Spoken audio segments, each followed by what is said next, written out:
నమస్కారం. అక్షరలిపికి స్వాగతం. మనం ఈరోజు మాడపాటి హనుమంతరావు గారి గురించి తెలుసుకుంటున్నాం. ఈయన జనవరి 22, 1885 జన్మించారు. ఈయన ప్రముఖ రాజకీయ నాయకుడు, రచయిత. హనుమంతరావు 20వ శతాబ్ది తొలి దశకంలో హైదరాబాద్ రాజ్యంలోని తెలుగు ప్రాంతాల్లో, నేటి తెలంగాణలో ఆంధ్రోద్యమం వ్యాప్తి చేసేందుకు కృషి చేశారు. ఆయన చేసిన కృషికి గాను ఆంధ్ర పితామహుడు అన్న పేరు పొందారు. న్యాయవాద వృత్తిని చేపట్టిన మాడపాటి విజయవంతమైన లాయర్గా పేరు పొందాడు. తీరిక సమయాలన్నిటా ఆంధ్రోద్యమానికి, తెలంగాణలో గ్రంథాలయాల అభివృద్ధికి కేటాయించేవారు. ఆంధ్ర జన సంఘం, ఆంధ్ర మహాసభ వంటి ప్రజా సంఘాల స్థాపనలోనూ వాటి నిర్వహణలోనూ కీలక పాత్ర వహించారు. తర్వాతి తరం ప్రజానాయకులు వీరిని మితవాదిగా గుర్తించారు. అయితే నైజాం ప్రాంతంలో తర్వాతి తరం రాజకీయ నాయకత్వం ఏర్పడడానికి పునాదిగా వీరు చేసిన కృషి సార్థకమైనది. ఆయన ప్రజాహిత రంగంలో సాంస్కృతిక చైతన్యం కలిగించడంలో ఎంతో కృషి చేసిన చాలా కాలం వరకు క్రియాశీలకమైన రాజకీయాల్లోకి అడుగుపెట్టలేదు. 1952లో శాసనసభకు పోటీ చేసి ఓడిపోయారు. హైదరాబాద్ నగరానికి తొలి మేయర్ పదవిని అధిష్ఠించారు. వ్యక్తిగత జీవితం గురించి తెలుసుకుందాం. వీరు 1885 జనవరి 27న తారణ సంవత్సరం మాఘశుద్ధ షష్ఠిన కృష్ణా జిల్లా నందిగామ తాలూకా పొక్కనూరులో వెంకటప్పయ్య, వెంకట సుబ్బమ్మ దంపతులకు జన్మించారు.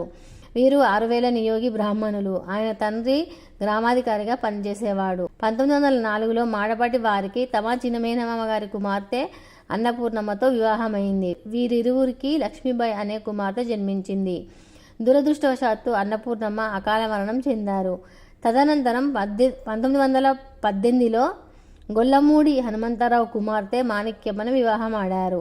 మాడపాటి వారికి మాణిక్యమ్మకు సుకుమార్ జన్మించారు. 1964లో సుకుమార్కు సుచేతనతో వివాహమైంది. సుచేత వరంగల్ వాస్తవ్యులు. ఎర్ర జగన్మోహన్ రావు పద్మావతిల పెద్ద కుమార్తె. దురదృష్టవశాత్తు సుకుమార్ అకాల మరణం చెందాడు. శ్రీమతి సుచేత మాత్రం మాడపాటి హనుమంతరావు బాలికోన్నత పాఠశాలకు తన సేవలను అర్పితం చేశారు. 1951లో ఆయన హైదరాబాద్ నగర మేయర్గా ఎన్నికయ్యారు. 1958లో శాసనమండలి తొలి అధ్యక్షునిగా బాధ్యతలు నిర్వహించారు. ఇక వీరి రచనా రంగం గురించి తెలుసుకుందాం. మాడపాటి వారు మంచి కవి, రచయిత. మాడపాటి మొత్తం 13 కథలు రాశారు. వీటిలో హృదయశల్యం, రాణి సారంద, ముసలిదాని ఉసురు, నేనే, అగ్నిగుండం, నాడు నీ పంతం నేడు నా పంతం, ఆత్మార్పణం, విధి ప్రేరణం అనే కథలు మల్లికా గుచ్చం పేరుతో 1911లో పుస్తక రూపం దాల్చాయి.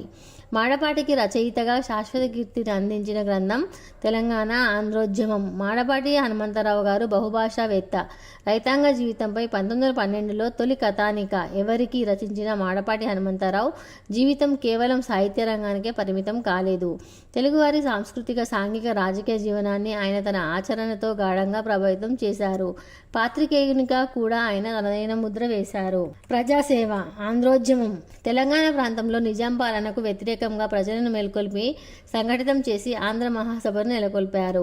రాజకీయ రంగంలో మాడపాటి వారిది మితవాద ధోరణి. ఆయన తోటి ప్రజాసేవకులతో పాటు ఆయన గురించి కూడా తెలియచేస్తూ వినతి పత్రాలు సమర్పించడం, వాదించడం, నచ్చజెప్పడం వంటివే వారి రాజకీయ పరికరాలని, వారి ప్రజానాయకత్వంలో ఆందోళనలు, ఉద్యమాలు వ్యతిరేకించడం వంటివి లేవని తర్వాతి తరం నేతలు పేర్కొన్నారు. అయితే కొందరు చరిత్రకారులు వారి పాత్ర గురించి తెలియజేస్తూ తర్వాతి తరం వారు అతివాదులై తీవ్ర కృషి చేయడానికి వీరి మితవాద నాయకత్వమే పునాది అని, 1920లో వీరు చేసిన కృషిని తర్వాతి వారు మితవాదమన్నా అప్పటికీ అదే అతివాదమని వివరించారు. మాడపాటి హనుమంతరావును భిన్న రాజకీయ దృక్కోణాలు, వేర్వేరు సిద్ధాంత ప్రతిపదికలు ఉన్నవారు కూడా గౌరవించేవారు. తెలంగాణలో చైతన్యానికి ఆయన చేసిన తొలి ప్రయత్నాలే కావడమే వారి పట్ల ఆ గౌరవానికి కారణం అయ్యాయి. ఆయన ఆంధ్ర మహాసభకు పెద్ద దిక్కువలే వ్యవహరించేవారు. నిజాం ప్రభుత్వ విధానాల కారణంగా తెలంగాణలో తెలుగు భాష దెబ్బతింటున్నప్పుడు ఆయన తెలుగు భాష, తెలుగు సంస్కృతి వికాసానికి ఎనలేని కృషి చేశారు. ఈ నేపథ్యంలో ఆయన కృషిని గురించి ప్రస్తావిస్తూ రావి నారాయణ రెడ్డి తెలంగాణలో తెలుగు భాషకు ఒక గౌరవ స్థానాన్ని కలిగించి తెలుగు వారికి తెలుగు భాష నేర్పిన ఘనత కూడా వారిదే. నాతోటి యువకులెందరో ఆయన వల్లే ప్రభావితులై ఆంధ్ర వాంగ్మయంతో పరిచయం ఏర్పరచుకున్నారు. నాలాగే ఇంకెందరినో ప్రభావితులను చేసిన పంతులు గారికి ఆంధ్ర పితామహుడన్న బిరుదు ఆయన పట్ల సార్థకత సంతరించుకుంది అని అన్నారు. ఆంధ్రోద్యమాన్ని ఆరంభ దశ నుండి ఓ మహోద్యమంగా మలిచే వరకు సాగిన ఆయన జీవన పదంలో పలువురు తర్వాతి తరం మహానాయకుల్లో రాజకీయ నేతృత్వాన్ని ఆయనే మొదట ప్రోత్సహించారు. ఆంధ్రోద్యమంలో పనిచేయగలిగిన వారిని స్వయంగా గుర్తించి వారికి తగిన బాధ్యతలు అప్పగించారు. వారి చేతిలో తర్వాతి తరం తెలంగాణ పోరాట నాయకత్వం రూపుదిద్దుకున్నది అన్న అతిశయోక్తి కాదు. ఆ తర్వాత వీరు గ్రంథాలయోద్యమం అనే దానిని ముందుకు తెచ్చారు. ఆయన గ్రంథాలయోద్యమంలోనూ చెప్పుకోదగ్గ కృషి సాగించారు. ఈ క్రమంలో ఆయన తనకు సన్మానం ద్వారా లభించిన సొమ్మును కూడా గ్రంథాలయాల అభివృద్ధికి అందజేశారు. హైదరాబాద్లోని శ్రీకృష్ణదేవరాయ ఆంధ్ర భాషా నిలయం, హనుమకొండలోని రాజరాజ నరేంద్ర ఆంధ్ర గ్రంథాలయం కూడా ఆయన అభివృద్ధి చేసినవే. వీటిలో శ్రీకృష్ణదేవరాయాంధ్ర భాషా నిలయం నిజాం పాలిత తెలుగు ప్రాంతంలోని తొలి తెలుగు గ్రంథాలయంగా చారిత్రక ప్రశస్తి పొందింది. గ్రంథాలయాల ద్వారానే చైతన్యాన్ని వ్యాప్తి చేయాలనే దృక్పథంతో సాగిన ఆయన ప్రయత్నం సత్ఫలితాలను ఇచ్చింది. ఆయన ప్రజాసేవ విద్యారంగంలోనూ విస్తరించింది. భారతదేశంలో ప్రథమ బాలికల పాఠశాలలో ఒకటైన మాడపాటి హనుమంతరావు బాలికోన్నత పాఠశాల హైదరాబాద్లోని నారాయణగూడలో స్థాపించారు. బాలికల కోసం ఆయన ఎన్నో పాఠశాలను నెలకొల్పారు. ఆయన పేరు ఈనాటికి హైదరాబాద్ నగరంలోని నారాయణగూడలో ప్రసిద్ధ పాఠశాల మనుగడలో ఉంది. రాజకీయ రంగంలో ప్రత్యక్ష కార్యాచరణ, క్రియాశీల రాజకీయం వంటివి మాడపాటి హనుమంతరావు ప్రముఖంగా చేపట్టలేదు. దీనికి ముఖ్య కారణం ఆయన ప్రజా జీవనంలో ప్రవేశించిన 20వ శతాబ్ది తొలి 2 దశాబ్దాల నాటి హైదరాబాద్ రాజ్య స్థితిగతులే కారణం. అప్పటి పరిస్థితుల్లో హిందువులు నిర్వహించుకునే ప్రతి సభా సమావేశానికి ముందస్తు అనుమతి తప్పనిసరి. ఆ అనుమతుల్లో కూడా రాజకీయాలు చర్చించకూడదన్న షరతు ప్రముఖంగా ఉండేది.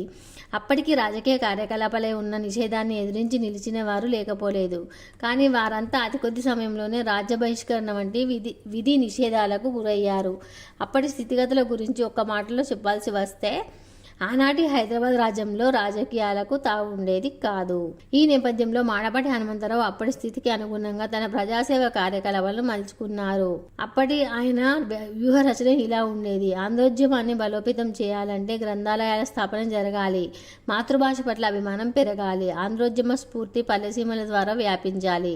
గ్రామీణ జనాభాకి సర్కారీ నౌకర్ల వల్ల ఏర్పడే పీడను తొలగించాలి. ఉద్యమంలో రాజకీయ క్రీనీడలు చోటు చేసుకోకుండా చూడాలి. ప్రభుత్వానికి, అధికార వర్గానికి ఆంధ్రోద్యమ కార్యకర్తలపై అనుమానాలు ప్రబలకుండా జాగ్రత్త పడాలి. ఈ ప్రణాళిక మొత్తం ఆనాటి స్థితిగతుల మూలంగా ఏర్పడింది. నిజానికి ఈ రాజకీయ కార్యకలాపాలకు తావులేని సాంస్కృతికోద్యమమే తదుపరి కాలంలో తెలంగాణలో వెల్లువెత్తిన అన్ని రకాల ఉద్యమాలకు ముఖ్య భూమికగా నిలిచింది. ఆంధ్రోద్యమ ప్రభావంతో చదువుకున్న వారే తర్వాత నాయకులై ముందుండి నడిపారు.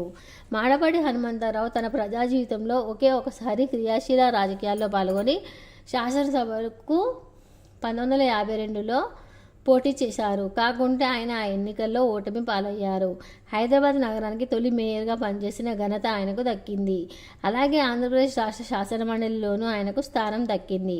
ఆ శాసనమండలికి తొలి అధ్యక్షునిగాను ఆయనే వ్యవహరించారు. 1920లో ఈ వ్యూహం సత్ఫలితాలు ఇచ్చిన తర్వాత దశాబ్దాలు గడుస్తున్నా, స్థితిగతులు మారుతున్నా మాడపాటి అదే మార్గంలో కొనసాగుతుండటంతో ఆయన వైఖరి తర్వాతి తరం నాయకుల విమర్శలకు లోనైంది. ఒకసారి రెడ్డి హాస్టల్ విద్యార్థులు సత్యాగ్రహం చేయగా పోలీసులు వారిని చిత్రహింసల పాలు చేశారు. ఆ సందర్భంలో స్టేట్ కాంగ్రెస్ పక్షాన సత్యాగ్రహం చేయమని మాడపాటి హనుమంతరావుతో సహా బూర్గుల రామకృష్ణారావు, ముదుముల నరసింహారావు, కొండా వెంకటరంగారెడ్డి వంటి మితవాద నాయకులను ఆరుట్ల రామచంద్రారెడ్డి ఆహ్వానించగా సత్యాగ్రహాలు చేసి జైళ్ల పాలై సంపాదన పాడు చేసుకోమని, కోర్టుల్లో తాము చేయగలిగిన పని ఏదైనా ఉంటే చెప్పమని బదులిచ్చినట్లు ఆరుట్ల వ్రాశారు. వ్యక్తిత్వం: మాడపాటి హనుమంతరావు దూరదృష్టి, స్వార్థరాహిత్యం, క్రమశిక్షణ, నిర్వహణలో దక్షత వంటివి కలిగిన వ్యక్తి. అందరినీ కలుపుకుపోయే లక్షణం, ఉద్వేగం లేని స్వభావం వల్ల ఆయన అజాత శత్రువుగా నిలిచారు. దేశసేవ చేసే ఉత్సాహంతో ఉద్రేకం పొందకూడదన్నది ఆయన అభిప్రాయం.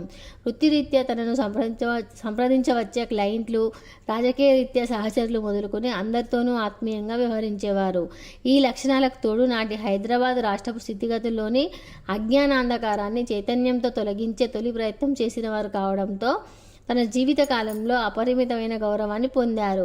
రాజకీయాల్లో ఆయన మితవాది అయినా ఆయన రాజకీయ ఆదర్శాలను వ్యతిరేకించే కమ్యూనిస్టులు కూడా వారిని ఎంతగానో గౌరవించేవారంటే వారి వ్యక్తిత్వం ఏమిటో మనకు వెల్లడవుతుంది. తెలంగాణలో చైతన్యాన్ని తెచ్చిన తొలి తెలుగు నాయకుడిగా మాడపాటి హనుమంతరావు గొప్ప ప్రాచుర్యం, గౌరవం పొందారు.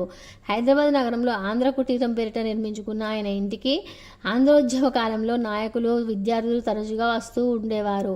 తెలంగాణ జిల్లాల నుంచి హైదరాబాద్ పని మీద వచ్చినప్పుడల్లా విద్యార్థులు, విద్యావంతులు తప్పనిసరిగా గోల్కొండ అంటే ప్రతాపరెడ్డి ఇల్లుకు పెట్టుకున్న పేరులో సురవరం ప్రతాపరెడ్డిని, ఆంధ్ర కుటీరంలో మాడపాటి వారిని ఒక ఆచారంలా సందర్శించుకునేవారు. ఆ విషయం తెలంగాణ సాయుధ పోరాటం ముందు స్థితిగతులను ప్రతిబింబించేలా వ్రాసిన చారిత్రక నవల చిల్లర దేవుళ్ళలో ప్రస్తావించబడింది. ఆ నవలలో రచయిత దాశరథి రంగాచార్యులు ఆంధ్రపిత మాడపాటి హనుమంతరావును ఒక పాత్రగా మలిచి వారితో కథానాయకునికి నైజాంలోని తెలుగు దుస్థితిని వివరింప చేస్తారు. మీకు కుదిరితే ఆ నవల కూడా ఒకసారి చదవండి. ఇక ఆయన పొందిన పురస్కారాలు, గౌరవాల గురించి తెలుసుకుందాం. ఆయన తెలంగాణ రాజకీయ రంగంలో వహించిన బాధ్యతలను పురస్కరించుకొని ఆంధ్ర పితామహుడన్న బిరుదుతో వ్యవహరిస్తూ ఉంటారు. అలాగే ఉస్మానియా విశ్వవిద్యాలయం ఆయనను గౌరవ డాక్టరేట్తో, భారత ప్రభుత్వం పద్మభూషణ్ బిరుదుతో గౌరవించాయి. ఇక ఆయన మరణం గురించి తెలుసుకుందాం. మాడపాటి హనుమంతరావు గారు 1970 నవంబర్ 11వ తేదీన తన 85వ ఏట కన్నుమూశారు. తెలుగు గురించి ఆయన చేసిన కృషిని తలుచుకుంటూ మనం కూడా అదే విధంగా కొనసాగాలని ఆశిస్తూ ఈ వీడియో తెలుగును కాపాడుకునే ఉద్దేశంతో చేసింది కాబట్టి అందరూ దీన్ని షేర్ చేయగలరని కోరుకుంటూ, ఈ వీడియో కనుక మీకు నచ్చినట్లయితే లైక్ చేయండి, షేర్ చేయండి. అలాగే మా ఛానల్ సబ్స్క్రైబ్ చేసి పక్కనే ఉన్న బెల్ గంటను క్లిక్ చేయడం అస్సలు మర్చిపోవద్దు. ధన్యవాదాలు.